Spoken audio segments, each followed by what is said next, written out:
테슬라 관련 투자 소식입니다. 테슬라, 중국 상하이에 2,200억 원 투자해 전기차 생산 늘린다.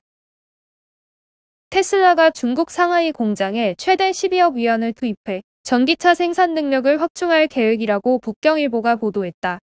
테슬라는 내달 전기차 공장 확장에 들어가 내년 4월에 완료할 계획이다. 상하이시 기업환경정보는 공식 플랫폼을 통해 테슬라가 당국에 제출한 문건을 토대로 이 같은 내용을 공개했다. 기업환경정보에 따르면 테슬라는 이번 투자로 4,000명을 신규 고용하면서 총 직원이 1만 9천 명으로 늘어난다. 테슬라는 상하이 공장에서 연간 50만 대 생산한다는 목표를 설정했지만 현재는 연간 45만 대에 달하는 모델 3와 모델 Y 전기차를 출하하고 있는 것으로 알려졌다. 테슬라는 안전성 논란과 개인정보 처리 문제로 중국에서 규제 당국의 압박을 받아왔다. 중국 정부로부터는 미국 스파이란 의심을 받으며 국가안보를 위협하는 회사로 찍히기도 했다. 테슬라가 차량 카메라와 센서가 수집한 정보를 미국으로 유출시킨다는 의혹이 제기된 것이다. 하지만 최근에는 중국 당국의 방침에 적극적으로 협조하고 있다. 특히 지난 5월 상하이에 지은 데이터 센터에 중국 판매 차량에서 생성되는 모든 데이터를 저장한다고 밝혔다. 중국 당국의 허락 없이는 중국에서 수집한 어떤 데이터도 해외로 반출할 수 없다. 이처럼 테슬라가 중국 공장에 대한 투자를 늘리고 중국 당국의 일방적인 방침에 따르는 것은 중국이 테슬라의 가장 중요한 매출처 중 하나이기 때문이다. 테슬라는 중국이 매출 기준으로 미국에 이어 두 번째로 큰 시장이며 미국 매출의 절반 수준에 달할 정도로 비중이 점차 커지고 있다. 니콜라 관련 투자 소식입니다. 서학개미 아픈 손가락 니콜라, 미워도 다시 한번. 지난해 사기 논란으로 된서리를 맞은 니콜라의 서학개미 자금이 유입되는 등 투자 심리가 되살아나고 있다. 수소 사업의 미래 성장 가능성에 더 큰 기대를 걸고 주가 급락을 저가 매수 기회로 삼은 것으로 풀이된다. 한국예탁결제원의 증권정보 포털 세이브로에 따르면 한국 투자자는 올 들어 지난 24일까지 니콜라 주식 1억 600만 달러어치를 사들인 것으로 나타났다. 현재 보유 규모는 1억 9,003만 달러에 달했다. 주가가 크게 떨어지자 저가 매수 기회라고 판단한 투자자가 뛰어든 것으로 추정된다. 2015년 설립된 니콜라는 수소전기 트럭 개발 계획을 발표하며 제2의 테슬라로 주목받았다. 지난해 6월 미국 나스닥 시장에 상장된 니콜라는 주가가 주당 93.99달러까지 치솟으며 시가총액이 포드자동차를 넘어서기도 했다. 그러나 같은 해 9월 힌덴버그 리서치가 니콜라의 기술은 사기라는 내용의 보고서를 내면서 상황이 180도 바뀌었다. 수소전기 트럭을 제조할 기술이 전혀 없고 과거 발표한 시제품과 자료는 모두 조작된 것이라는 내용이었다. 사기 논란이 벌어진 뒤 주가는 곤두박질 쳤다. 1년 넘게 신뢰 상실의 늪에서 헤어나오지 못했다.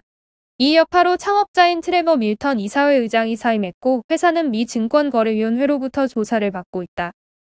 최근 주가는 연고점 30.37달러와 비교해서는 64.8% 떨어졌다. 그런데도 투자자가 니콜라 주식을 사들이는 이유는 제2의 테슬라를 찾기에 분주하기 때문이다. 수익을 내기 어려운 여건 속에서 해외 주식에 베팅해 큰 수익을 거둔 대박 사례가 늘어나면서 관심이 지속되는 것으로 보인다. 여기에 상용차 전동화 기류가 강해진 점도 영향을 미친 것으로 분석된다. 트럭의 배출가스를 잡을 때 배출가스 감소 효과가 강력하게 나타나기 때문이다. 니콜라 주식을 산 직장인 성모 씨는 수소 시대가 오면 언젠가 테슬라와 리비안, 루시드처럼 될 것이란 기대에 투자했다면서 주가가 바닥에 근접했다는 판단도 있었다라고 말했다. 김진우 한국투자증권연구원은 니콜라는 수소전기 트럭 사업을 여전히 진행하고 있고 신뢰 회복을 위해 노력 중이라며 최근 생산 공장과 시제품을 공개했지만 여전히 의심스러운 시선이 존재하는 상황이라고 진단했다. 김 연구원은 수소전기 트럭 시장 참여자 중 하나로 객관적인 평가가 이루어져야 할 시점이라며量産 시기, 공장 증설 진행 등 사업의 실제 진전 방향을 지켜볼 필요가 있다라고 조언했다. 한편 니콜라는 최근 내놓은 보고서에서 이 SEC 1억 2,500만 달러의 벌금을 내기로 곧 합의할 예정이라고 밝혔다. 이는 사기 의혹에 대한 조사와 진위 공방을 무마하려는 조치다. 회사 측은 밀턴에게 비용 손해, 배상 책임 등에 대한 손해배상을 청구할 계획이라고 밝혔다. 지난 9월엔 이탈리아 상용차 업체 이베코와 합작해 독일 울름 공장에서 먼저 전기 트럭 틀의 생산을 추진한다고 발표하기도 했다. 올해 안에 양산을 본격 시작하고 이르면 내년 초 연 2,400여 대의 생산 능력을 갖춘다는 게 니콜라의 계획이다. 애플 관련 투자 소식입니다. 밍치고 애플 AR 글래스 2022년 말 출시될 것. 애플 전문 분석가로 유명한 대만 TF 인터내셔널 증권의 밍치고 애널리스트가 애플 AR 글래스를 언급했다. 이르면 내년인 2022년 말 출시가 가능할 것이라는 전망이다. IT 매체 더 버지 등 외신에 따르면 밍치권은 투자 의견서를 통해 애플이 AR 글래스라고 불리는 증강현실 기반의 새로운 웨어러블 디바이스를 개발 중이며 2022년 말 출시가 가능할 것으로 내다봤다. 특히 M1 칩셋 기반으로 만들어진 만큼 웬만한 노트북 못지않은 강력한 성능을 지닐 것으로 예측했다. 밍치권은 대만 기업들 중심으로 구성된 애플 공급망 조사에 탁월한 실력을 발휘해 주요 제품 정보와 출시 시기를 비교적 정확히 파악하는 것으로 널리 알려진 분석가다.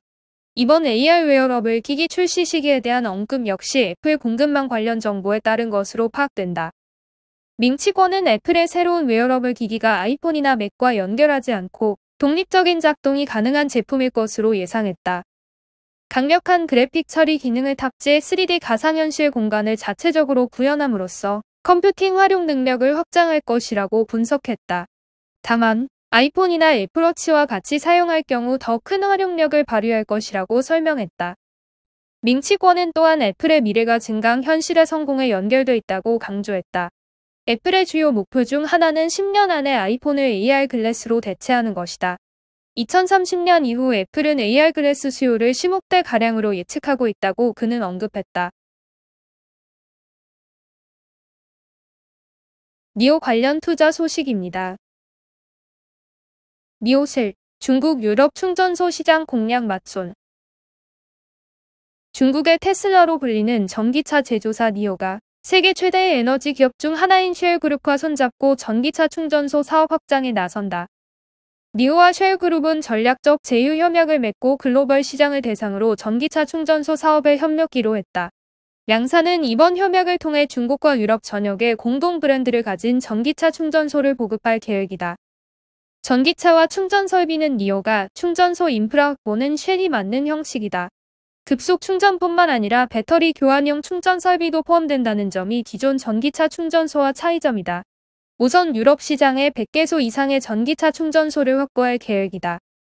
니오는 배터리 충전 시간을 단축하기 위해 배터리 자체를 교환하는 방식의 충전 시스템을 운영하고 있다. 현재 중국 내 650개 배터리 교환용 충전소를 운영하고 있으며 유럽 시장에서 올해부터 노르웨이 시장에 진출했다. 전기차 전문 매체 일렉트렉은 쉘그룹은 니오와 제휴를 통해 전통적인 석유화학 가스 기반 에너지 사업에서 전기차 인프라로 사업 영역을 확장하길 바라고 있다고 분석했다. 쉘그룹은 오는 2030년까지 탄소 배출량을 2019년 기준으로 절반 수준까지 줄인다는 목표를 추진하고 있다. 이번 니오와의 전기차 충전소 사업 제휴도 이 같은 배경에 따른다. 리비안 관련 투자 소식입니다. 미국 최초 양산형 전기 픽업 트럭 리비안 R1T 본격 출고 개시. 전기차 업체 리비안이 미국에서 세계 최초 전기 픽업 트럭인 R1T의 본격적인 출고를 시작했다. 리비안은 이달 들어 LA 등지로 R1T 픽업 트럭의 대규모 배송을 시작했으며 올해 말까지 1200여 대를 생산 1000대 가량을 출고한다는 계획이다. 리비안 R1T는 지난 10월 156대가 출고됐으며 11월과 12월에 800여 대 출고가 예정돼 있다. 쿼드모터와 삼성 SDI의 2170평 원통형 셀이 장착된 리비안 R1T는 시속 96km까지 출발 가속이 3.0초이며 EPA 기준 1회 충전 주행거리가 314마일이며 내년 1월에는 644km가 넘는 롱레인지 버전도 출시될 예정이다. 11.5kW급 온보드 충전기는 시간당 최대 25마일 충전이 가능하며 DC 고속 충전으로는 20분 동안 최대 140마일까지 주행이 가능하다. 특히 R1T의 도강 깊이는 3피트 이상으로 웬만한 오프로드를 손쉽게 건널 수 있고 견인 용량도 최대 1만 1000파운드에 달한다. 한편 리비안은 생산 능력 확대를 위해 5조 원가량을 투자하고 미국 내 2,000에이커 규모 부지에 프로젝트 테라로 이름 붙여진 제2공장을 설립할 예정이다. 리비아는 내년 초에 제2공장을 착공, 2023년 2분기부터 가동에 들어간다는 계획이다. 제2공장에는 연산 50기가와트시 규모의 배터리셀 생산 라인과 제품 및 기술센터도 들어설 예정이다. 리비아는 이번 설비 투자로 약 1만 개 이상의 일자리가 창출될 것으로 기대하고 있다.